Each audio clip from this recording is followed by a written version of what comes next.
Imagine this, the power grid gone, not for a day, not for a week, but forever. No electricity, no phones, no heat. Society unravels as the world goes dark. What happens when the lights don't come back? Tonight, we explore the chaos, the science, and the resilience of humanity facing the ultimate blackout. Can we rise from the ashes? This is What If Tomorrow.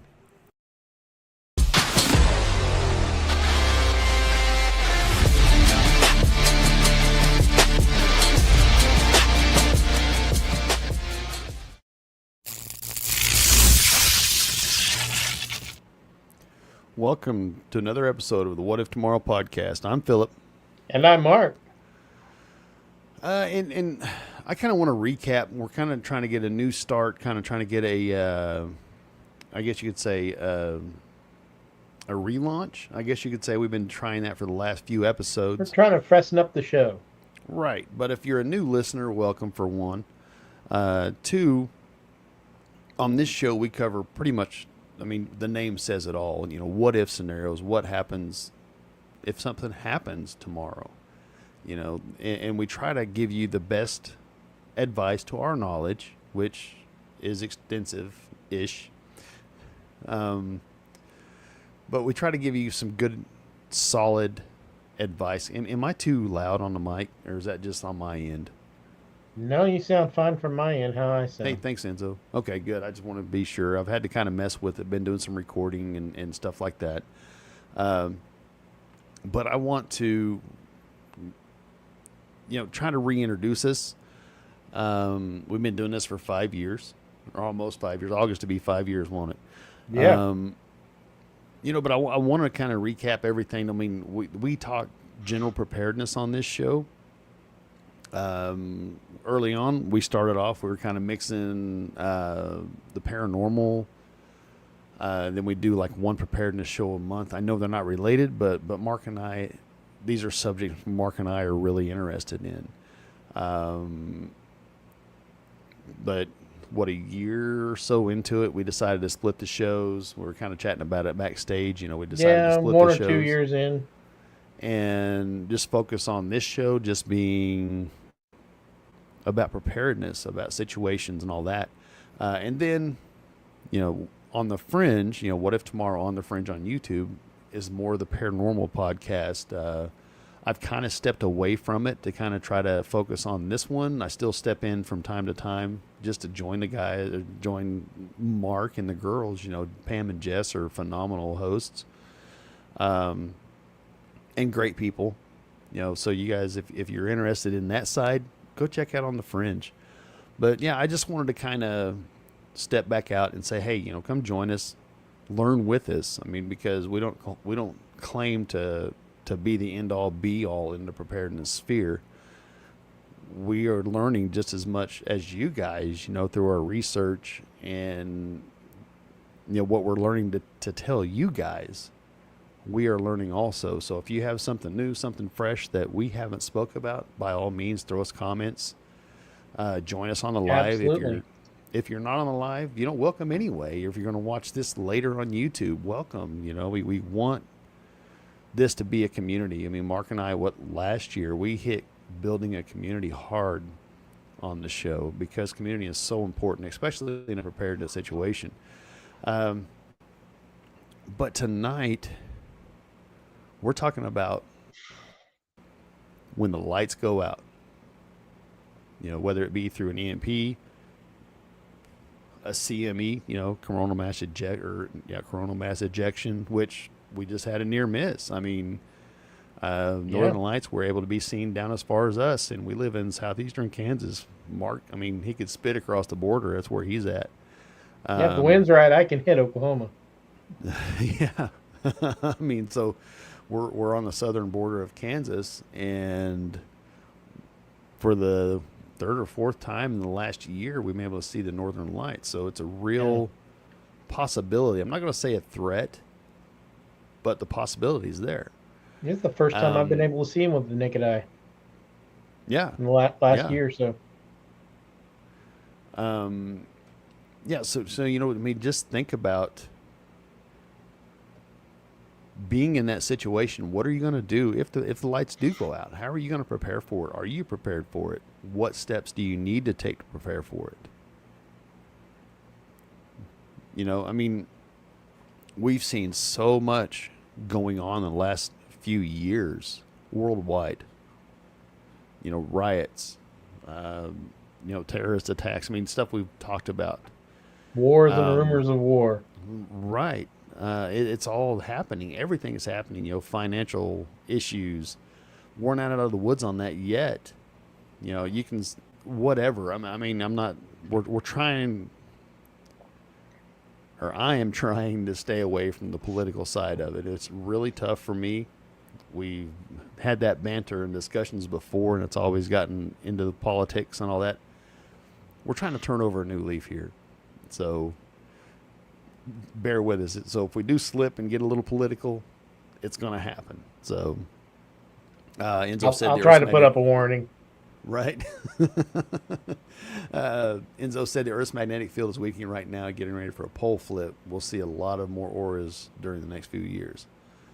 Yeah. And you know, I mean, I grew up around here, and I can't remember ever really seeing them or paying enough attention to go see them. And they're beautiful. They really are. I've never been real far up north to when that was happening. And they're awesome to see, you know, the auroras. But there's a chance that we could get hit if you think back to the Carrington event in, when was that? 18... I've got it on one of my slides here. 1859. It's 1859. September. Yeah. And they're talking people getting... We covered this like one of our first episodes. Yeah. EMPs and CMEs. You know what's scary is we had a super near miss in 2012. Yep. We had a Carrington level solar flare in July 2012, and it crossed Earth's orbit, but it missed us. Had we been in another part of the orbit, it would have wiped out all of the technology at the time. I mean, basically, it's not much different then than it is now. I mean, smartphones and all that stuff. That would have been gone. Yeah. Yeah, and especially, I know for the longest time, and I'm pretty sure, Enzo said this past shot is still ongoing. You should still get a chance to seeing the aurora tonight. I may have to go out and check it out because it's supposed to rain for the next year, I think. It's been crazy this year. But, we've got a couple listeners on X, which we just pulled over to X here a few weeks ago. Welcome. Glad to have you watching and listening. Anyway, train of thought. Train has left the station. You know, I don't even know where it went. But, no, with the Carrington event, if you're not familiar with it, for one, go look it up. This isn't really a deep dive into that, but it's really interesting to read up on. You know, there were miners, you know, coal miners and stuff, and people getting up early in the morning. They thought it was time to get up and go to work. And it was, you know, birds were awake because it was so bright in the sky. I mean, it was visible at the equator. Yeah, imagine that. That's crazy. Telegraph lines were burning up. You know, people getting burnt. Telegraph operators getting burnt from the event. If you relate that to today, and I think that's where my train of thought has come back around. If you relate that today with how reliant we are on technology that's not hardened against EMP or CME, it's a real threat. Absolutely a real threat. We had in 89, some of you are old enough to remember this, some of you aren't. 1989, we had a geomagnetic storm that knocked out all of the power in, I believe it was Alberta, Canada. Let's see. Quebec, the entire province of Quebec was without power. Screwed up stuff on the space shuttle, which was in orbit. Satellites had massive errors. Some of them permanent. It really messed with a lot of stuff. It messed with some military operations in Nambia by the United Nations, and it was not nearly as strong as a Carrington event. I think it was only an X-13, X-15. Yeah, on March 13th, 1989. Yeah, what was the Carrington event? I don't remember what that would have been considered. I'm not sure. I'm gonna look it up. I think it was over 100. I do too. I think it was. We'll look real quick. And according to the X-45. X-45, according to the ice samples that they have gathered, this happens at least twice a millennium. So, wow. At least twice every 500 years. So, and we had a super close near miss in 2012. So that just tells you, I mean, that was just luck. Yep. Yep.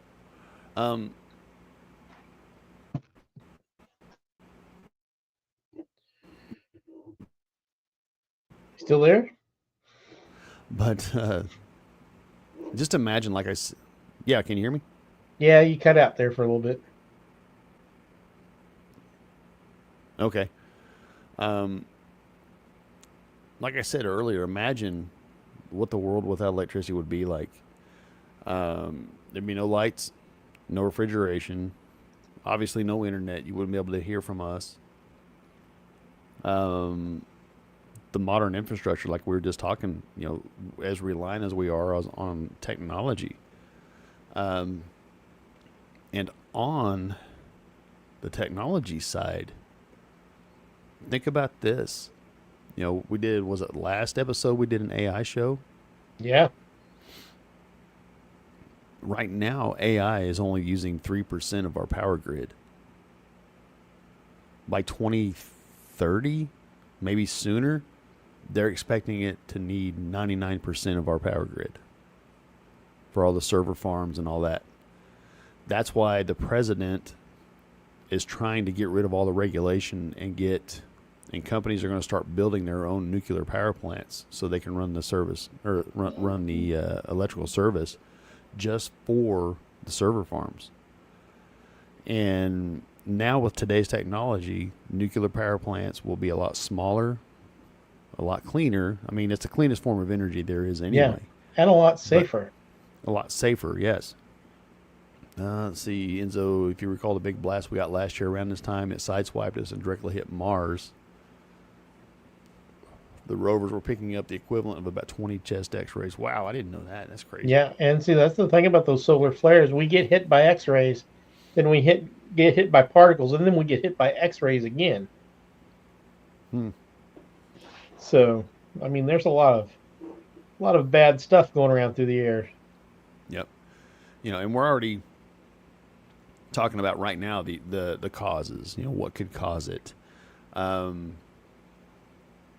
We're going to try to touch on what happens immediately afterwards, the long-term survival situation, what it looks like, and we're going to talk about rebuilding because we're humans. I mean, we're adaptable. I mean, there's going to be a lot of lives lost if this ever happens. An EMP, the CME, the grid goes down, whatever. There's going to be a lot of lives lost. That's just the nature of the beast.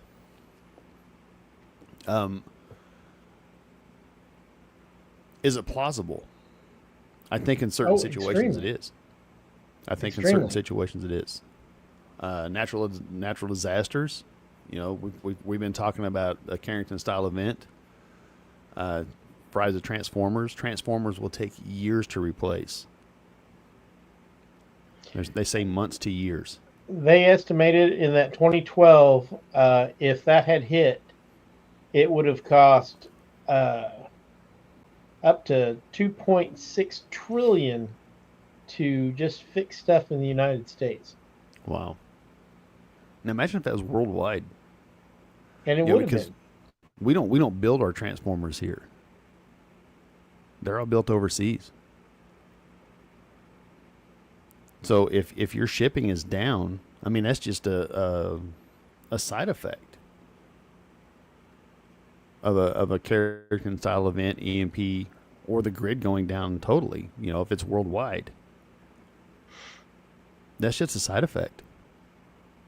Yeah. You know, the shipping and all that. I mean, all that. We don't make our own medicines here. We don't. I mean, how much would be affected? You know, I mean, and we'll get into that. You know, think about this: cyber attacks. You know, was it? I want to say a couple of years ago, when all the oil pipeline and stuff were attacked. You know, and it jacked that up for a while. Oh yeah. You know, imagine if it was the power grid, and there's a current, ongoing threat of our power grid being hacked. There have been isolated incidents that they can be pointed to where that has happened. What was that on the East Coast? Was it last year, year before? Kind of something like that, where I think there was a power plant or something being hacked, if I remember right. Right. You know, think about physical attacks or underinvestment. We've kind of touched on that. You know, especially with this AI coming online, there's a severe underinvestment. There hasn't been a nuclear power plant built here in the United States since what, the 60s, if I remember right. It's so bad that they are refitting and bringing 3 Mile Island back up. Right. Because it is now economically viable to bring that obsolete piece of junk back online. Yeah. Yeah. I mean, not only the danger, and in reality, nuclear power is the safest form of energy. Except it's got such a bad rap from environmentalists and all that, stating, you know, that it ruins the environment. And, well, and we've had Chernobyl. Some poor. Chernobyl was just poor execution. It was very poorly designed. The cooling system broke down, which is the weakness of a traditional nuclear power plant. Is the very complicated cooling system, which is one of the reasons why the new nuclear reactors that they have been designing are so good, is because they are passively cooled instead of actively cooled. Right. And if they start to melt down, of course, the liquid salt plug in the bottom melts and it goes into a big tank and the reaction stops. Yeah. So super safe. The best part is you can use your old nuclear waste for fuel instead of making new fuel. Right. And we've touched on this, you know, before. If you want to go more in depth on it, go look up one of our earliest episodes. It was like our first or second episode.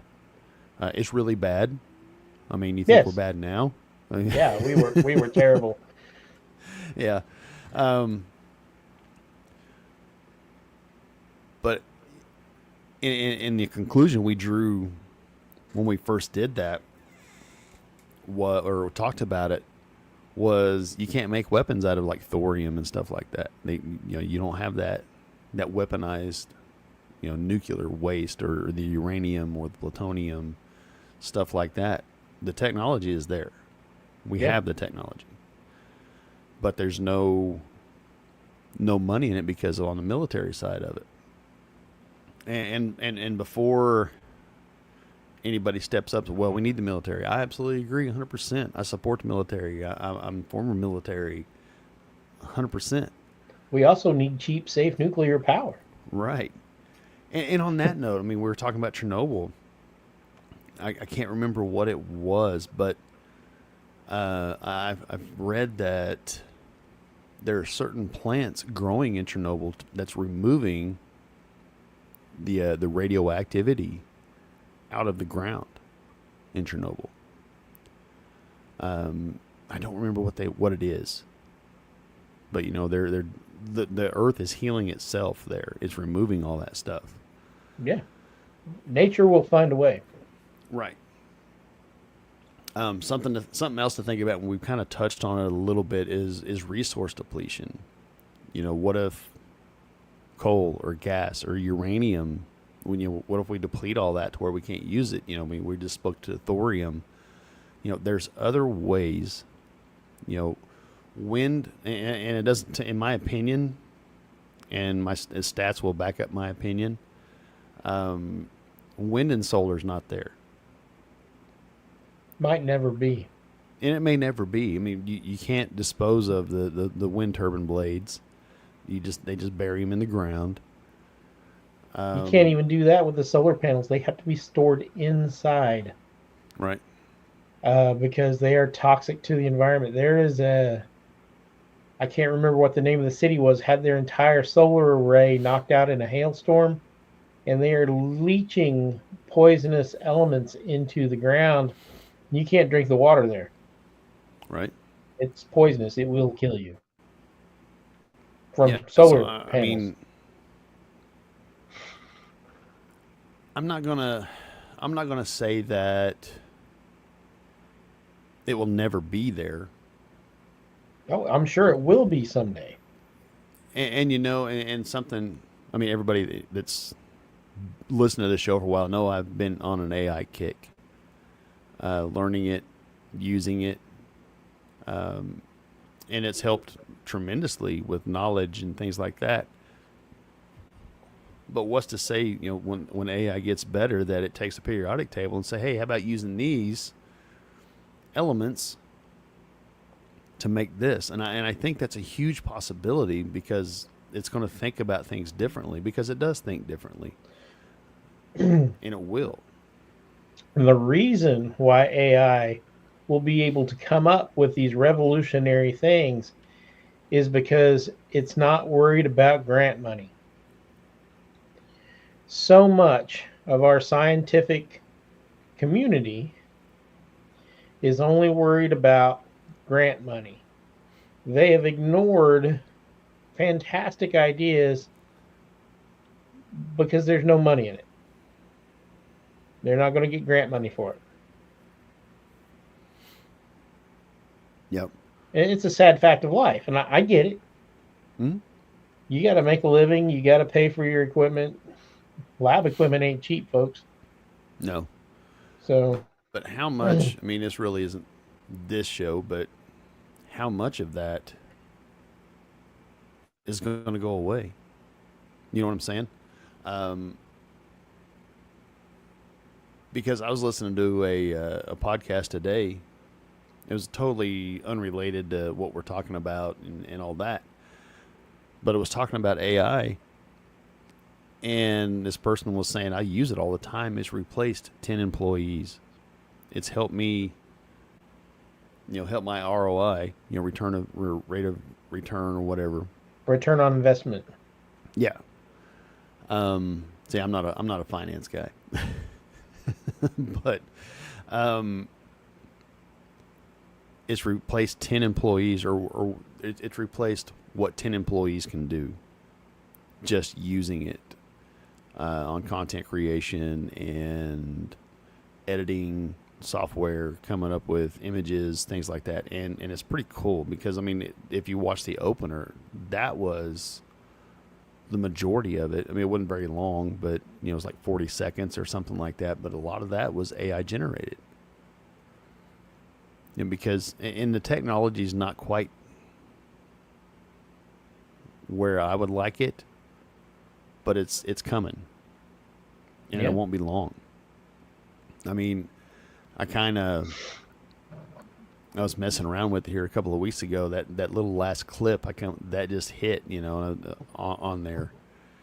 But I was kind of messing around with some old images. My dad, just a picture of my dad, and it brought him back to life for 4 or 5 seconds. And I actually had a tear in my eye, and I sent it to my brother and my sister. But it did. I mean, it was like, wow. I mean, that was Dad. I just asked it. I mean, I just plugged it in, said, and I didn't even really give it a prompt, and it took over and made it to where my dad was smiling and all that, and I was like, man, that's just, it pulled on the heartstrings. It was really impressive. But something to think about. We touched on transformers.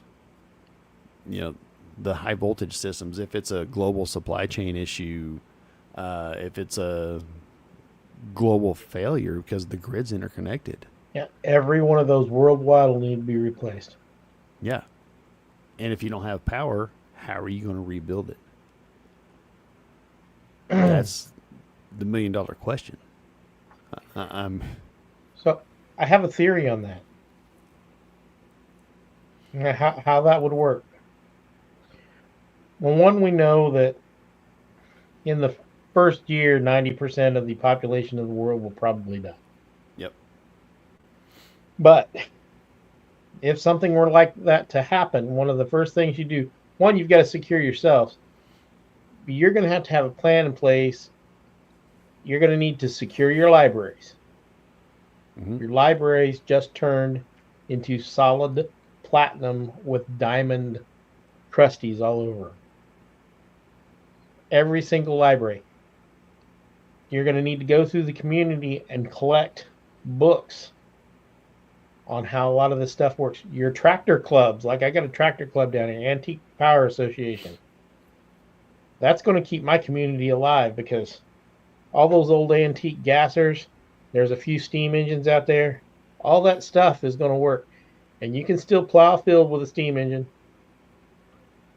So stuff like that, you're going to have to secure it and you're going to have to put it to work.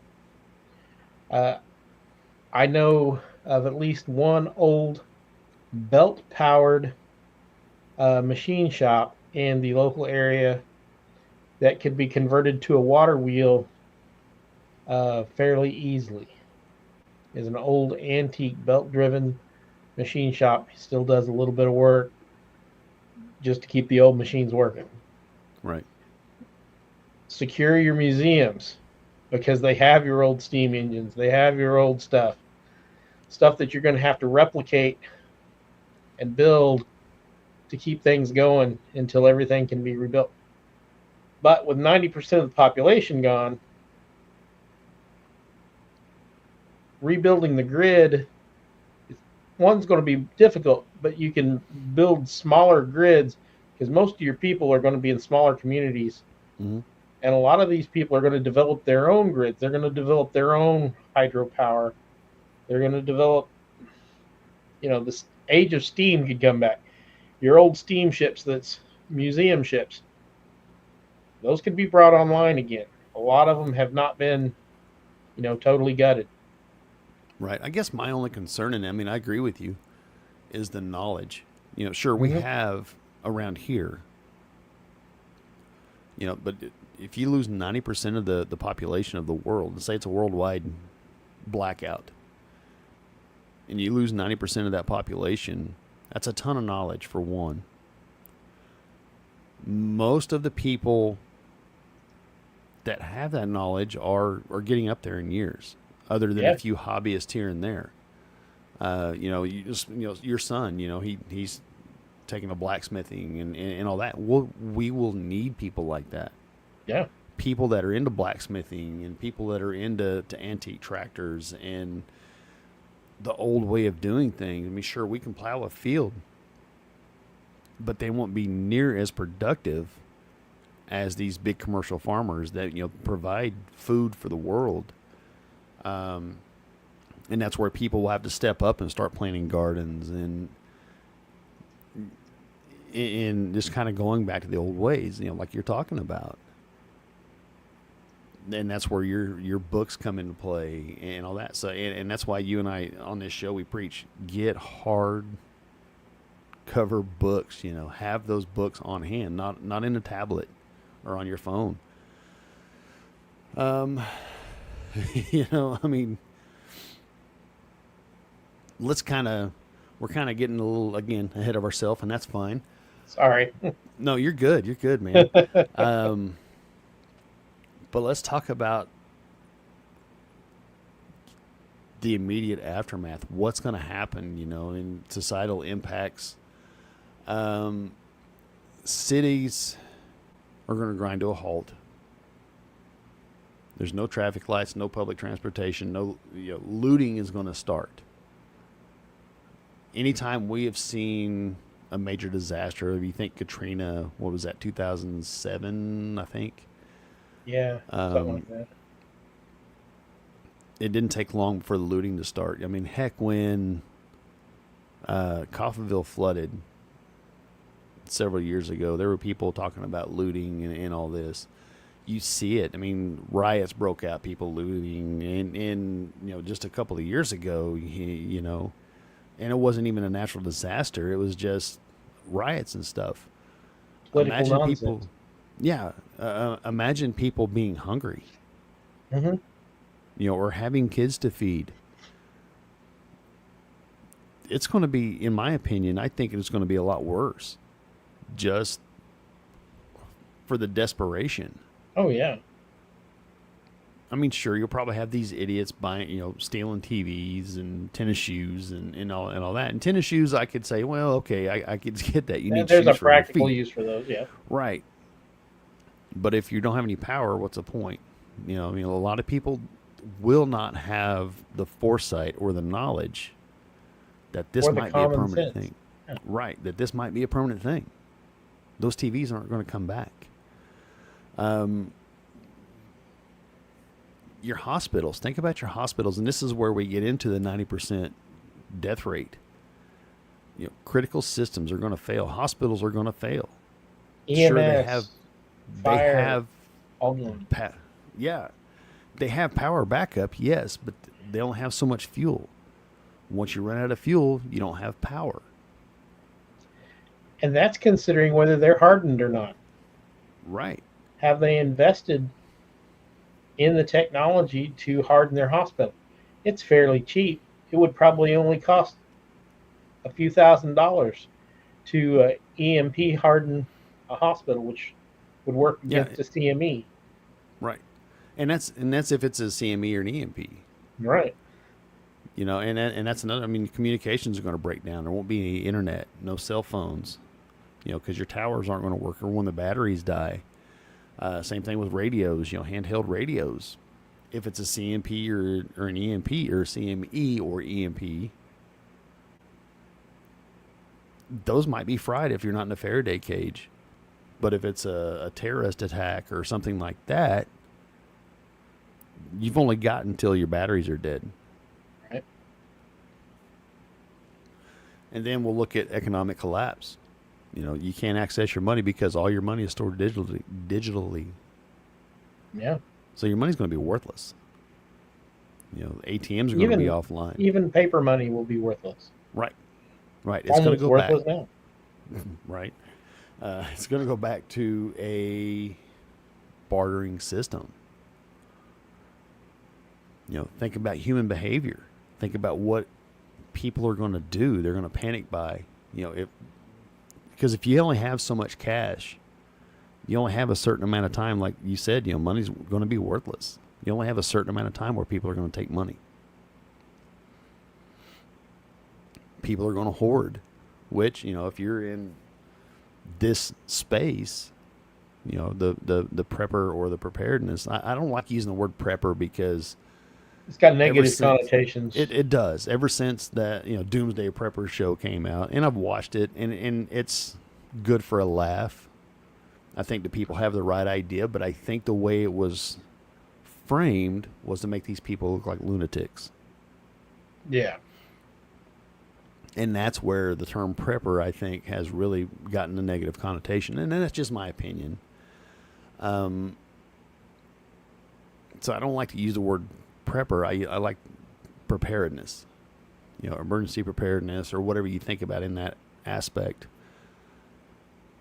But people, if they know that you're into preparedness, how many people are going to knock on your doors? How many people are going to come to your homestead? How many people are going to come to your home thinking, hey, this guy, I mean, in all honesty, Mark and I are taking a risk just by being here in that aspect. Right. Lots of people know. Because lots of people know. I mean, granted, most people that watch or listen to this don't know where we live, don't know who we are. But there's people that do.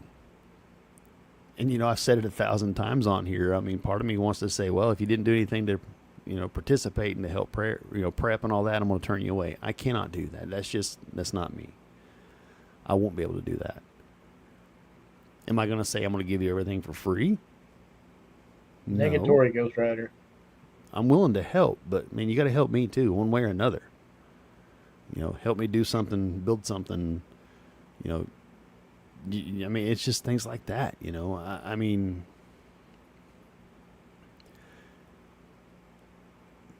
think about the rural and urban areas. Who's going to be better off? Yeah. You get, what's Tulsa? I mean, I don't know what the population of Tulsa is. Is it like 400,000, something like that? I don't know. Something like that. Think about that. I mean, it's only 80 miles away. But outlying of Tulsa is really 410,000. 410? There's extremely rural areas. A lot of ranches, a lot of farms down there. And like I said, it's 80 miles. 80 miles isn't that far if somebody's determined. No, yep. You can walk that far. Right. Especially with a nice highway. Right. I mean, personally, I would avoid the dang highways, but that's just me. But if you think about it, it would be utter chaos in urban areas. Oh, yeah. To me, I mean, anytime I go to like Tulsa or Wichita or anywhere big like that, I mean, for one, I'm on edge. I don't like being around a ton of people. That's why I live where I live. I don't have any neighbors, which is awesome. But the rudeness of a lot of people, most people that I've experienced, the common courtesy that people have is going to be out the window. Yep. Because people are going to be desperate. Something to seriously think about. Rural areas, in my opinion, the people, and I'm not attacking anybody. I'm just giving you my opinion. But in rural areas, people are more apt to help people. I think you're right. I mean, let's be real. I mean, there's knuckleheads everywhere, and there's good people everywhere. It's just, there's more people. Chances are you're going to have more knuckleheads. That's just the way it works. It's a numbers game. I couldn't give you the numbers, but that's what it is. That'd be a good research project for somebody. Right. How many knuckleheads per 100,000 right. are in your area? Right. That's a heck of a demographic, isn't it? I mean, judging from every place I've ever worked, that population is quite high. Yeah, I agree. Absolutely agree.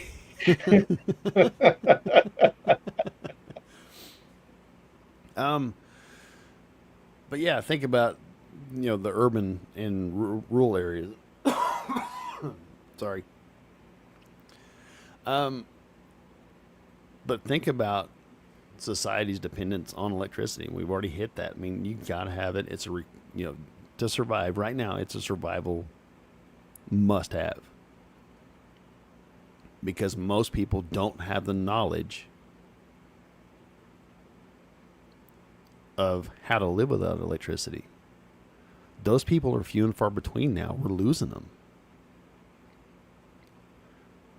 My parents, I think my dad, he passed away, 13 years ago almost. But when he was a kid, they didn't have electricity. And he was born in the early 40s. Yeah. Those people are going away. There's very few left that know what it's like to be without power. There's very few people left that lived through the Depression. And that's something to think about. If you have somebody with that knowledge, and let's be honest, if they're sound of mind, because let's face it, they're getting up there in that age. They're, we're closing in on 100 years Yeah. from when the Depression kicked off. Pretty much you've just got the children Right. of the people who survived the Great Depression, and they're getting pretty thin. Yep. Uh, and, when my parents were kids, they learned all that stuff. And whether they kept doing it or not was one thing or another, but they all learned it. Right. And those people, they're in their 80s, 70s, Mm-hmm. 80s. They're not infinite resource. Right. You're absolutely right. So I implore you, if you know somebody that has that knowledge, ask them. For one, they'd love to visit with you. Yeah. Two, they'd love to pass that knowledge on. So ask them. Ask them what it was like. Go learn how to garden. Go learn Yeah. how to can. Learn how to sew your own clothes. Mm-hmm. That antique Singer sewing machine, don't put it in a museum. Learn how to use Right. it. Learn how to use it. I honestly, I think 2020, I think one of the best things that come out of 2020 was the homesteading movement. People getting out, learning the old ways of doing things. Because people are wanting that knowledge, making sourdough. I mean, or, planting a garden, raising animals, animal husbandry. And it's something that my wife and I are learning. I mean, she's better at it than I am because she puts in the research for it. But that knowledge is being gained again, which is an amazing thing to me. So Yeah. I want to pose a question to the listeners, especially if you're in the chat. Could you survive a week without power? And do you have a plan?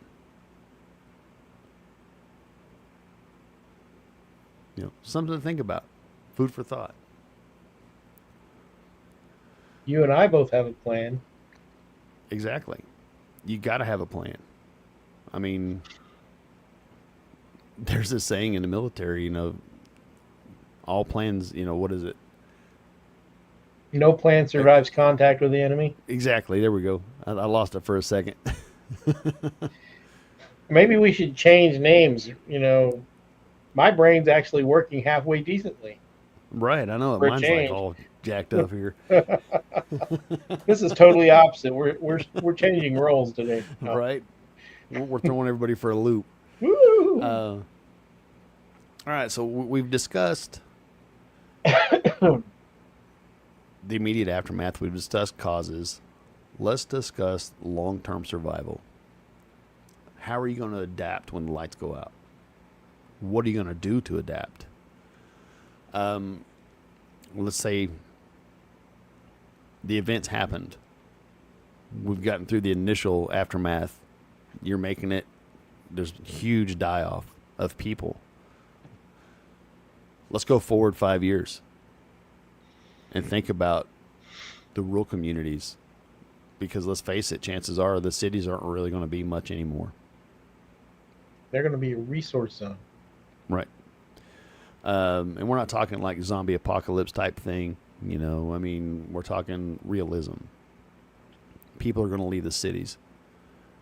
Because as technology, if you look in history, as technology got better, people started moving closer and closer to the cities.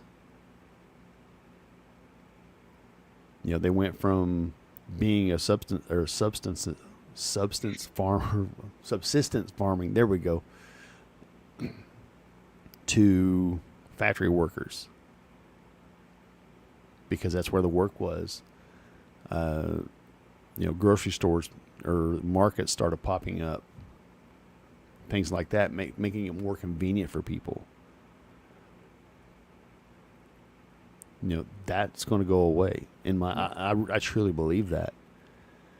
And remember, 5 years down the line, the world population will have dropped from 7 or 8 billion to 7 or 800 million. Million, yeah.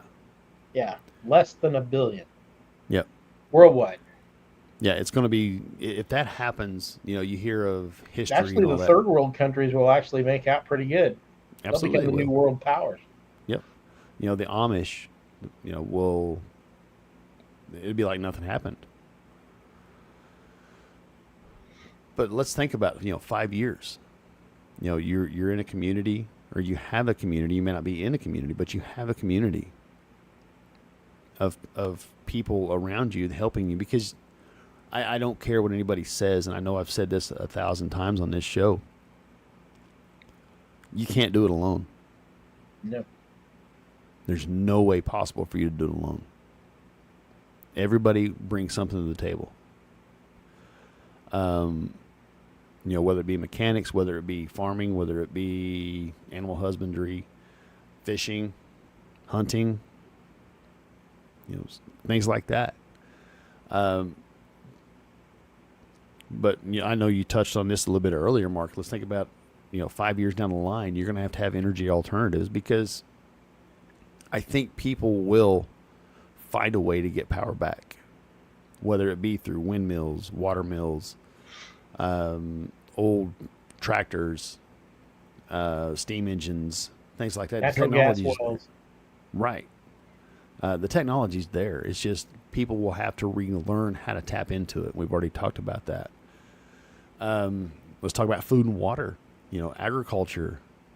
You won't have as much mechanized agriculture, so people are going to have to plant their own food. Yeah, it's going to be hand tools, unless you're lucky enough to have an antique tractor and the know-how to keep it running and make fuel for it.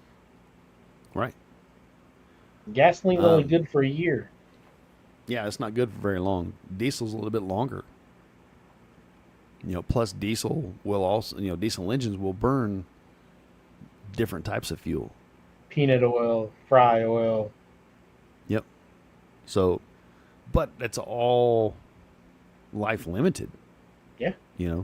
There's going to be a limitation to that. So you got to learn different ways. Something else to think about, rainwater collection. You're not going to have, water coming through your tap unless you have a well, but you have to have a way to tap the well. Yeah. So you're going to have to collect water some way or some form, or unless you live right on a river or a lake or something like that. Shelter and heat. What are you going to have to do for shelter and heat? Wood. Wood stoves. Passive, like solar designs, things like that. But with as much power as electric heat takes, you're going to be dang lucky to be able to have electric heat. Right. Without a ton of solar panels.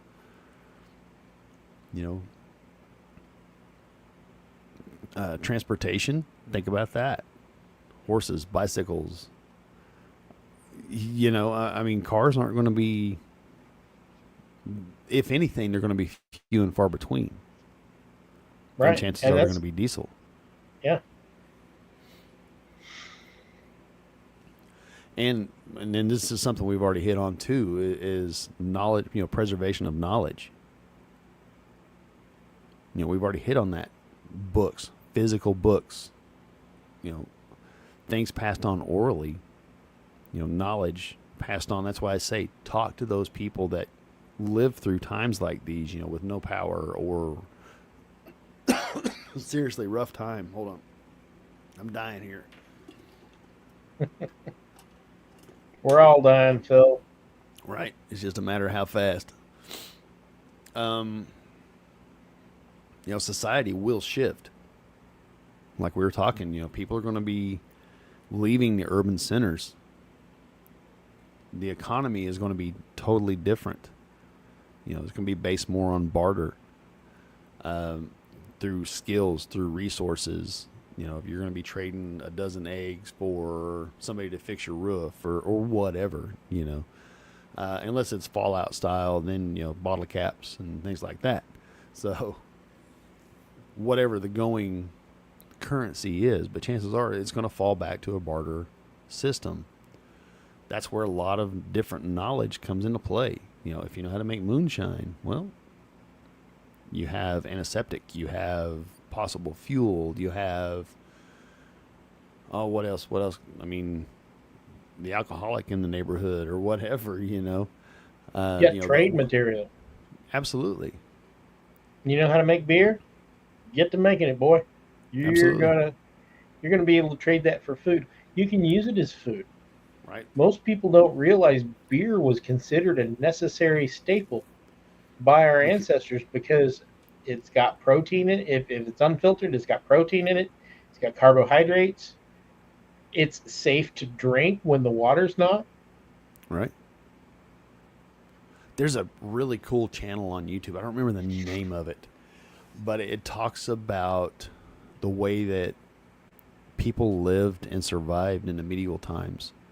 And a lot of it relates to today, you know, things you can do the way they did it, you know, refrigeration and, you know, food preservation, which beer or mead, things like that was a way to preserve, you know, your Grain. grains and stuff like that. It's really interesting. I mean, just do a look, you know, you look it up on YouTube. It's really pretty cool little snippets of information there.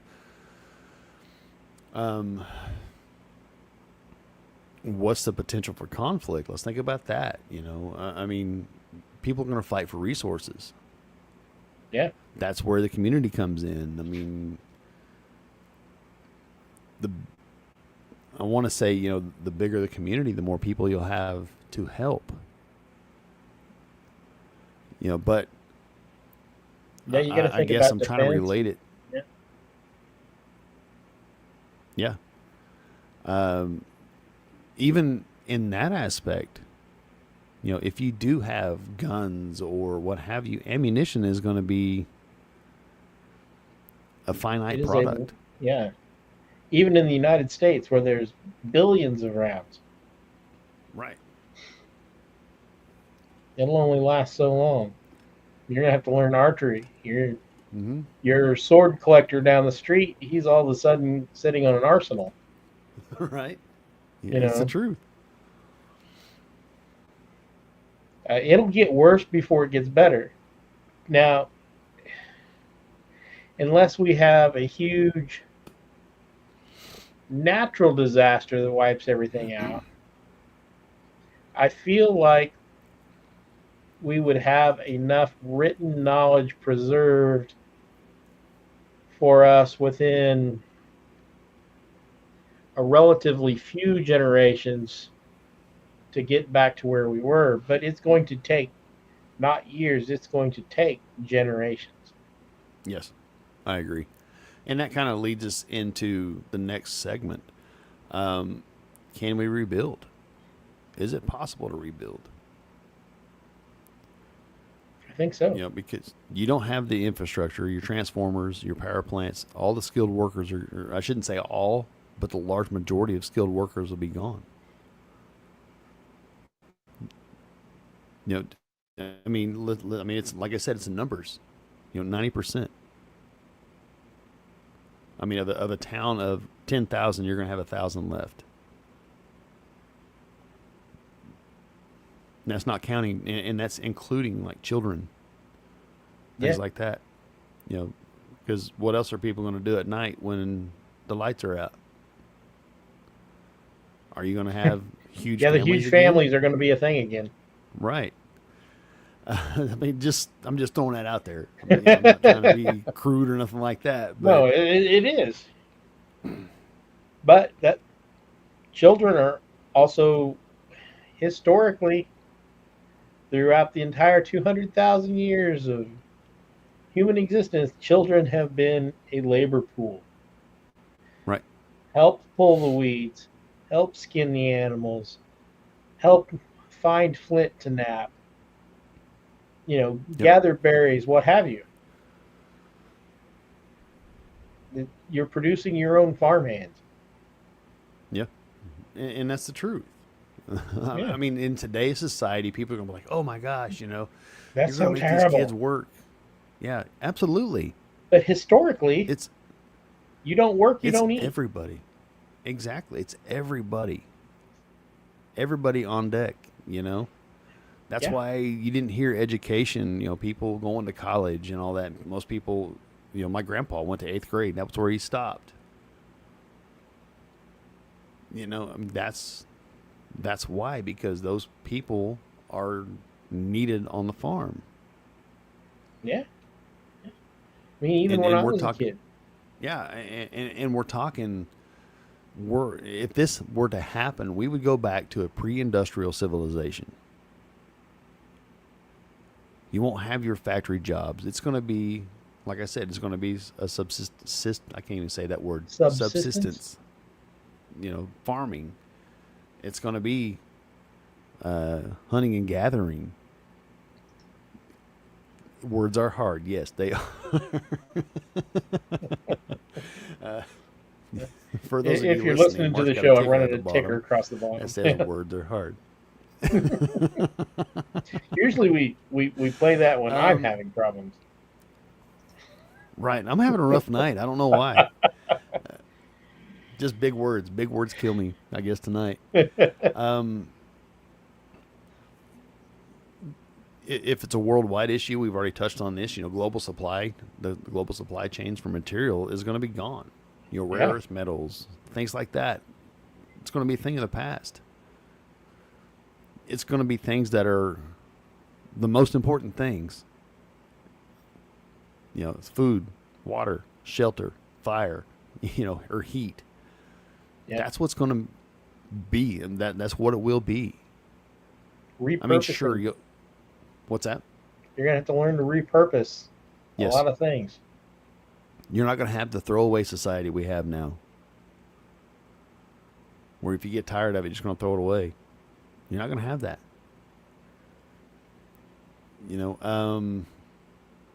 Will there be, microgrids? Yes, there will be, and we've already kind of touched on that. You're going to have like a local grid. People that know solar, which is a great, it could be a great thing. You may not be able to run an entire town on solar, but 24/7 like we have now.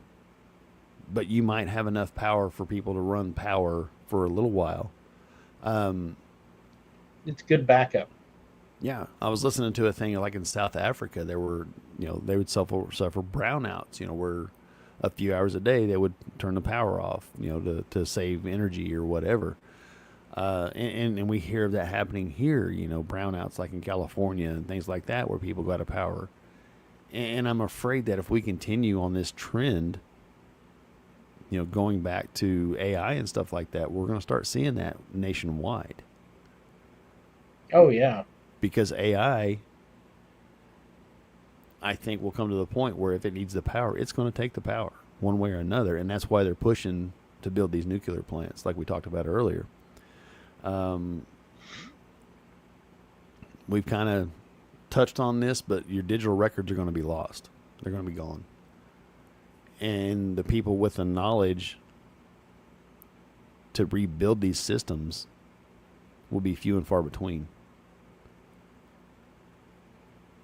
Yeah. So, something to think about. Truly something to think about.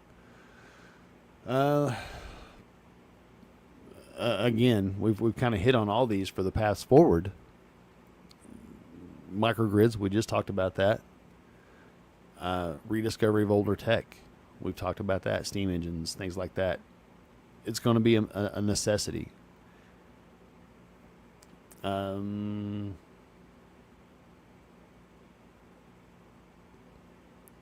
Let's think about human resilience, which is really overall what we're talking about right now, is the resilience of the humans. We're so adaptable. Think about this. The Amish, I've kind of mentioned that up. They live without electricity. They're going to be unaffected. Third world. Yeah, you got it? Okay. They'll be your new leaders. Yeah. Third world. You got it, Mark. Rest of Third it, go world for countries will become your new leaders and world powers. it. Just so screwed up tonight. Uh, but yeah, Yeah, the Africans they'll be better off than yeah, we are for sure. absolutely. They're Um, used to it. These tribesmen. It won't bother them a bit. no, they won't. They won't know anything happened. No. The What? Amish, The they world probably came won't to an realize end? anything happened. What's the potential for new societal models? That'll prioritize sustainability. Huge. I think it is. I think it's huge because people will have to think outside of the box to survive. And what I mean by that is for people nowadays that are so accustomed to having power 24/7, having access to all the electricity they want, they're going to have to think outside the box on how to live without it or live with minimal power if it's available. Yep. But what if it Oh, is truly forever? Like the title of the show says, when the lights go out forever. What if it is truly forever? What are we going to see? We're going to see population decline. And that's going to be due to food shortages, due to healthcare shortages, which you've kind of touched on. That's where that 90% comes in. yeah. Because a lot of those people, how many people are being kept alive because of medicine? Uh, Medical for your heart equipment, rate. Yeah, medical. I'll just say medical equipment. pacemakers. I was thinking pacemakers. Yeah, man, I'm telling you, I'm having a rough go tonight. The new normal. How many times do we hear that? In 2020, 2021, that's the new normal. This will be a true new normal. It's going to be living like we're in the 1800s again. If this were to If we're happen, lucky. right? If we're lucky. Um, It may be closer to the 1600s. yeah, I would agree with that. If you think about rebuilding a modern grid, it's going to be almost impossible. Unless you live close to some place. I mean, if you're in Vegas, they probably get that grid back up. Probably because the Hoover power's Dam. coming from the dam. Yeah, So that's they could go given. for probably a decade before everything stops working. Yeah, and that's given if it's not an EMP that fries the grid or a CME or something like that. If it's a terrorist attack, I mean they're going to have the knowledge base. I would think to get it back up and running. The good thing about Hoover is not all the generators run all the time. Right. So the ones that are down probably be restarted. And even the big ones can probably be repaired um, because the power generation part of it is actually the simplest part of the system. It's the transmission and uh, it really is going to be the transformers. It's going to be the thing that makes or breaks it. Yeah. Yeah. I would agree with that. Just because it takes them so long to build them and get them shipped. Now the good thing is, from what I understand, there's a pretty good chance that anything not plugged in and powered is going to be salvageable. So a lot of these old transformer farms where they've got all the spare parts laying around, a lot of that may be able to be brought back online, Yeah. but it won't be the entire grid. Yep.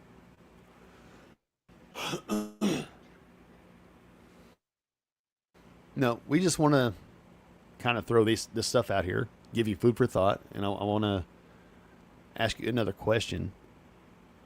Something to think about. What's one modern convenience that you'd miss the most? And how would you replace it? Just food for thought. If you think about what we talked about tonight, I mean, the possibilities there. It's not 100%. I mean, nothing we ever talk about is 100%, but it's a possibility. The odds say it's not going to be anytime soon, but it could be tomorrow. Right. Right. I mean, if you get one bad actor in the world that decides to shoot a nuke, 200 miles in the air, instead of or detonate a nuke, I should say. Yeah, that'll take a country out, Yep. or a hemisphere possibly. Yep. I mean, these things could happen, and that's what we get at here on the show. I mean, it's just talking about the possibility. What if tomorrow this happened? And it's things to think about. I mean, let's do us a favor, because we're on the way out. We're closing up. Do us a favor. Let us know your thoughts. Post it on X if you're following on X. Post it on the Facebook group.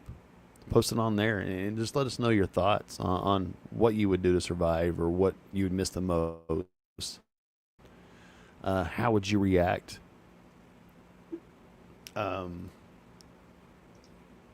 Think about that. Let's get some interaction going on social media, and let's think about it. Next week, what were you talking about again, Mark, on the Fringe? We're going to talk about Huiabachu Forest in Romania. It's haunted, supposedly. That'd be cool. Allegedly. Hey, thanks, Enzo. And 2 weeks from tonight, we are talking climate catastrophes and how they reshape, or what if climate catastrophes reshape society. I think we're seeing some of that, or we've seen it recently. I say recently, within the last 20 years or something like that. Yeah. So we're gonna go down that rabbit hole and see what we come up with there. I do not have anything else, Mark. I think I do I'm not. tapped out here. Apparently, I'm contagious because you've caught my Swiss cheese brain. Right. And my tied tongue. Right. That's happened tonight for sure. No, everybody, thank you. Thanks for listening on X. We're trying to get a footprint there. So if you like what you're seeing, retweet it or whatever they call it. I'm not real up to speed on X yet. I'm still working on it. Definitely share the episode. Share what your thoughts are. Share it with people that you think would be interested in the show, and I hope you're liking the new turn that we've taken. And by all means, help us grow. That's what we're asking for. We're trying to do better about staying on point, staying focused. So, and I hope we're doing a little better. I think we are. Yeah. But everybody, thanks for hanging out with us. Love to have you in the chat. Love to have the engagement. But y'all, if you have any questions, concerns, comments, whatever, do us a favor. Message us on Facebook, X. Shoot us an email at whatiftomorrowpc@gmail.com. And we'll be happy to entertain your questions, comments, or whatever. But again, folks, thanks for hanging out with us, and we'll see you next episode. Good night.